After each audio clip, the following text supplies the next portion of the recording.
Viladecans renova el parc de vehicles de neteja i recollida de residus.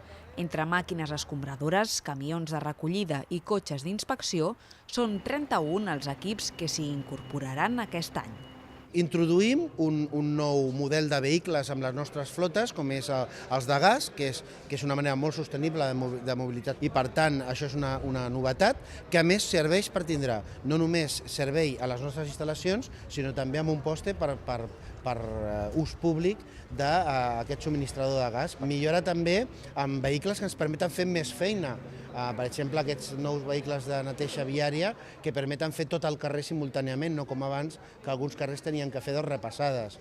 Bé, són molts elements que el que fan és que la feina es pugui fer millor i sigui més sostenible també i, per tant, més eficient amb el servei. La renovació també arriba a una part dels contenidors de la ciutat i al sistema de recollida que incorpora tecnologies de ciutat intel·ligent. Introduïm els GPS amb els vehicles de neteja que permet que un ciutadà, qualsevol ciutadà, pugui seguir si ha passat o no. Una cosa que molts ciutadans em diuen molt sovint és que no ha passat el camió per casa meva. Bueno, ara es podrà saber a quina hora, a quina velocitat i quan. I jo crec que és un element que ens ajuda a nosaltres a fer millor el servei i als ciutadans també a transparència. Aquestes mesures formen part d'una campanya per mantenir la ciutat més neta. La iniciativa també inclou accions de conscienciació ciutadana com un joc per als nens de primer i segon de primària o una guia de bones pràctiques.